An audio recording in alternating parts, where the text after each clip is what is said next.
कि एक योगी यानी एक तत्वदर्शी भक्त संत वो अगर आपके घर आवेगा तो कोई जकर चलावेगा भगवान की भक्ति का यथार्थ ज्ञान उस श्राद्ध करने वाले नहीं बताओगा।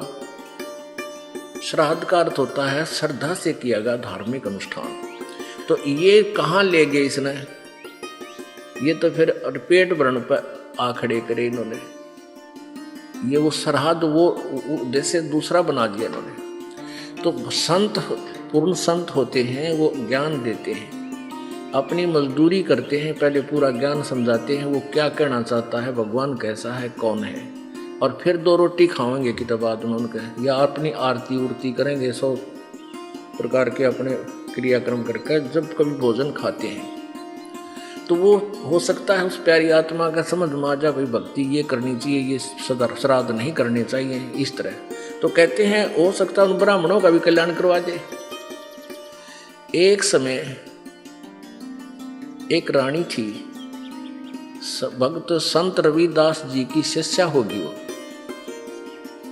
अब जब तक वो संत रविदास जी कबीर परमात्मा के सर में नहीं आया था, यानी वो रहते थे साथ ही साथ वो, लेकिन परमात्मा ने भी उनको शरण में लिया नहीं था, क्योंकि रामानंद जी से उनको दीक्षा दिलाई थी।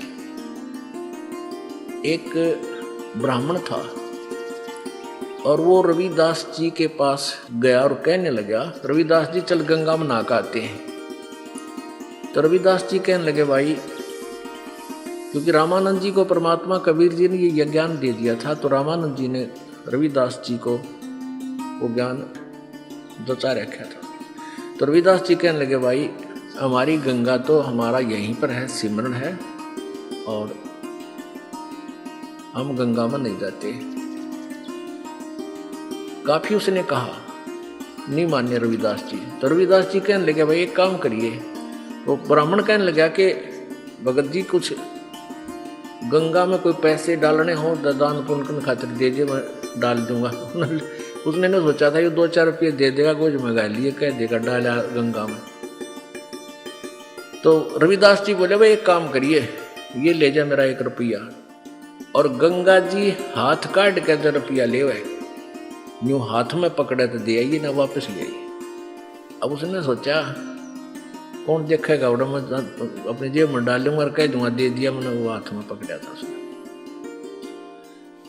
अब उसने जाकर एक बार तेने बोल दिया, हे गंगा मैया भगत रविदास ने आपके लिए 1 रुपया भेजा है, न्यू क्या है हाथ में ग्रहण करे। एकदम हाथ निकला बाहर और ले लिया। दूसरे हाथ में क्या निकला, एक सोने का सुंदर कंगन, वो पंडित जी को दे दिया। और गंगा ने कहा ये उस परम संत को दे देना, सोने का कंगन। अब पंडित जी का गया बेईमाना, अब भाई के बेरा फटेगा, रविदास जी ने ठगा ला जेब भीतर ली में, और उसने आके राजा को दे दिया। अच्छे पीछे मिलेंगे। राजा ने अपनी रानी को दे दिया। रानी कहने लगी इस आता है एक और चाहिए, ये तो जोड़ा होता है। उसके कुछ पैसे दे दिए, जैसे भी 20, 30, 50 रुपये थे उस कंगन के, पहले महंगे सस्ते होते थे भाव।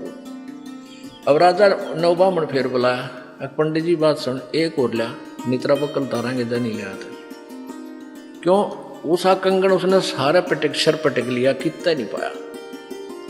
वो जब दुखी हो लिया कि जान बच्चा नहीं, रविदास जी के पास चले, शायद वो फिर 1 रुपया दे दे, मैं गंगा में दिया और फिर वहां से मिलेगा मुझे। तो फिर रविदास जी के पास गया पंडित जी, कहने लगे भगत जी आज तेरे हाथ में मेरे परिवार की जान है। राजा ने जब वो 1-2 बार नकारा कर दिया जी और तना पाता, ने बोला रानी का आदेश है, या तो लिया नहीं तेरे पूरे परिवार ने कोल्लू में पीड़ाएंगे। पहले ऐसे जुबान पर कानून होता था राजाओं का। अब वो बना डर गया, फिर आखिर में आया गुरु रविदास जी के चरणों में पड़ गया, रोए पड़ा। रविदास जी कहने लगे क्या हो गया, क्या हो गया ऋषि जी, क्या बात है, क्यों रो रहे हो? ने बोला जी जान बचा दो, आज आपके हाथ में मेरे परिवार का जीवन है। रविदास जी बोले भाई कहानी बता क्या है? ने बोला जी आपने जो वो रुपया दिया था वो मेरी जान का झाड़ हो गया, रविदास जी बोले भाई कारण बता,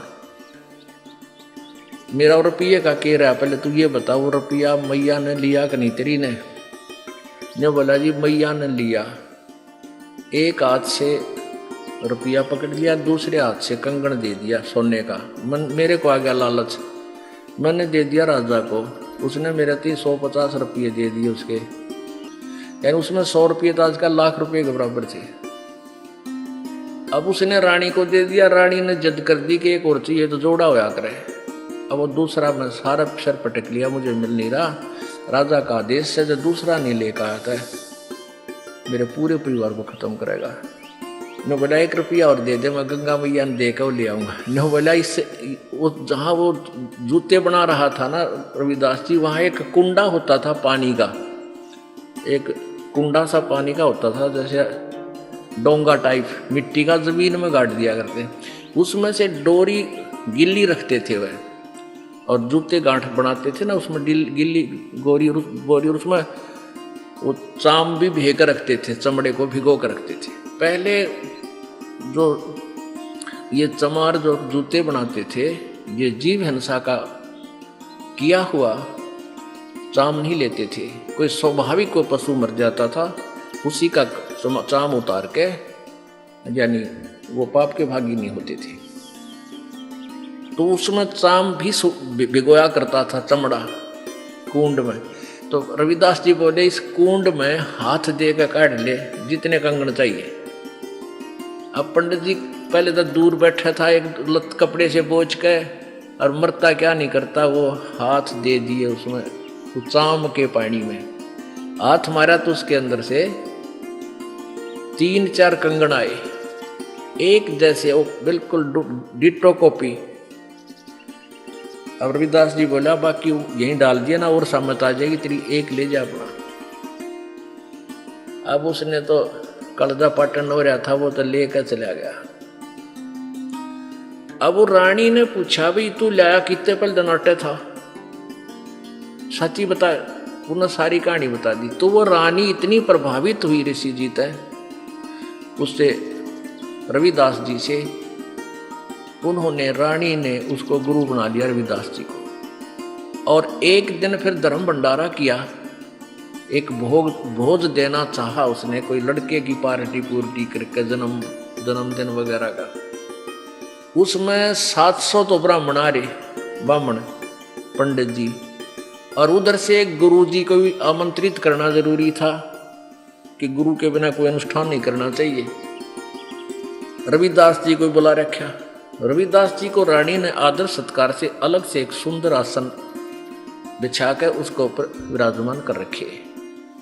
उधर से ब्राह्मणों को न्योता दे दिया, सामने ब्राह्मण 700 ब्राह्मण आके और पंक्ति बनाकर भोजन के लिए पोजीशन पकड़ गए, और उधर से भोजन परोस दिया, सामने भोजन परोस दिया। जब तक भोजन नहीं आता ना, इतना नीत रहा केला होंगे, जलेबी आओगी, लड्डू आओगी, वो ध्यान नहीं रहता कौन कित बैठा है। जब पूरी थाली भर ली, जब देखा उन्हें इधर उधर करके, उन्हें देखा रहा यू चमार बैठा है यहाँ पर, सारे खड़े हो ले, न बोले रानी तने हमारी बेइज्जती कर दी है, हम भोजन नहीं करेंगे।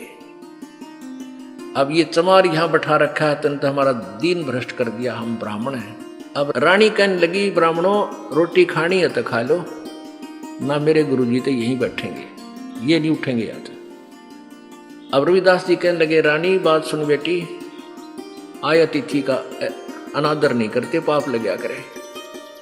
रविदास जी खड़े हो गए और कहने लगे विप्रो मैं अपनी औकात भूल गया था, मेरा स्थान तो आपके जूतों में है, मैं वहां बैठता हूं जाके, आप भोजन पाओ, रुष्ट ना हो, इस बच्ची को दोष लग जाएगा। अब रानी मना करती है और गुरुजी के रविदास जी कहने लगे बेटी गुरु का आदेश पालन होता है, आप मत बोलो। और वहां जाकर बैठ गए जहां उन्होंने जूते निकाल रखे थे। रविदास जी वहां बैठ गए, अपना भोजन कर रहे हैं। अब वो पंडे लागे छक्कन पे रोटी फटाफट। अब प्रत्येक पंडित के साथ में एक रविदास भोजन खा रहा है। 700 पंडित और 700 रविदास जी रूप बन गए। और उनके साथ में रोटी खावे। वो सामने वाला पंडित कहता है, अरे तेरे साथ ये चमार रोटी खा रहा है। रविदास कहता तेरे साथ भी तो खा रहा है। वो कहता तेरे साथ भी तो खा रहा है। अब सारे कूद कूद पड़े। रविदास जी कहते हैं, ए ब्राह्मणों, मेरी और इंसल्ट मत करो, मैं तो देखो यहाँ बैठा हूँ, मुझे बदनाम मत करो। वहां देखा सचमुच वहां भी बैठा, 700 रूप में उनके साथ खड़े। तब रविदास जी खड़े हुए ने बोले, पेट भरो, तुमने ना तो भगवान का बेरा, तुम तो पेट भरने की का ठेका ले रहे हो। कहने लगे तुम इस जनेऊ से मोटे मोटे टांग रखे नो। तो परमात्मा रविदास जी बोले, जनेवा मुक्ति ना हो भाई, भक्ति से मोक्ष होगा। और तुम जनेवा चाहते हो, कहते अपना को हथियार गेल ले रहे थे, चाम छोलन का, इतनी लंबी खुरपी सी वैग रहे। वो कहते हैं यूँ, वो तो एक लीला थी, कौन सी खाल पाड़े थे, एकदम न्यू करके दिखा दिया। न्यू बोले देखो मेरे अंदर सोने का जनेऊ है भाई, तुम तो इसके सूत का बोझ मरो। तब कहते हैं 2 घंटे तक प्रवचन किया उस पर संत ने। वो 700 के 700 पंडितों ने वो जनेऊ काट कर फेंक दिए, रविदास जी के चरणों में शीश समर्पण कर दिया, नाम ले लिया। गरीबदास जी ने लिखा है 1.25 मन सूत होया था उनके गलाम्या का, 1.25 मन सूत, और उनने उन 700 पंडितों का उद्धार कर दिया। तो यहाँ क्या बता रहे हैं, वही बता रही है ये विष्णु पुराण, कि यदि एक सत साधक के सामने 1000 ये पेट भर श्राद्ध खानिए भी बैठे हों, उनका भी उद्धार और श्राद्ध यजमान का भी यानी भगत का भी उद्धार वो एक ही योगी कर देता है।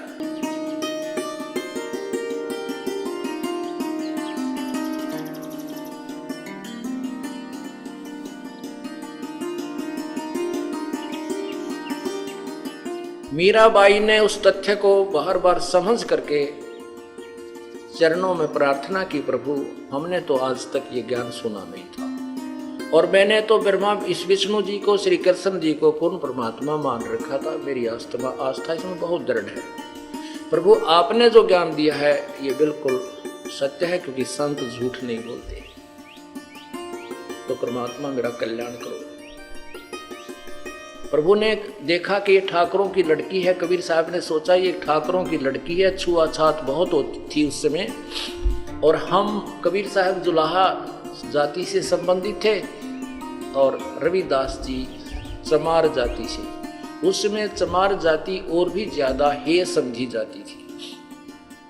तो परमात्मा ने उस लड़की की परीक्षा लेनी चाहिए कि ये पूर्ण भगवान को चाहती है या समाज जात पात में ये उलझी हुई है, लोक लाज में उलझी हुई है, तो भक्ति नहीं कर पाएगी। तब रविदास से संकेत कर दिया कि मैं तेरे पास इस लड़की को भेजूंगा, आप इसको केवल प्रथम मंत्र दे देना। तो परमात्मा ने कहा कि बेटी जाओ, आप वो भक्त बैठा है, रविदास नाम है उनका, उनसे उपदेश ले लो। मीराबाई ने जाकर कहा कि हे संत जी मुझे उपदेश दो, रजा करो मेरे पे। रविदास जी ने कहा कि मीराबाई बेटी बात सुन, तू ठाकुरों की लड़की है, ऊंची जाति की, और मैं चमार जाति से संबंध रखता हूँ, मैं छोटी जाति का हूँ। मीराबाई दुनिया तेरी हंसी करेगी, मजाक करेगी हैं, और तेरा जीना दूभर कर देगी। तब मीराबाई ने कहा कि हे आप मेरे पिता, मैं आपकी बेटी, और आग लगे समाज के, मुझे कल्याण करो मेरा, मुझे उपदेश दो पिताजी। तब परमात्मा ने संकेत किया कि तेरे नाम, कि ये तो परमात्मा चाहने वाली आत्मा है, ये लोक लाज से दूर है, ये परमात्मा को पाएगी। उसके बाद वो मीराबाई सत्संग में जाने लगी रात्रि के समय। कहा बेटी हम रात्रि को ज्यादा सत्संग करते हैं, परमात्मा वहां जाते रहते थे, एक हंस को निकालने के लिए ना जाने कितनी लीला कर देते हैं। अब मीराबाई जब संत परमात्मा वहां जाते थे सत्संग करने, तो वो रात को भी दर्शन करने और सत्संग सुनने जाने लगी।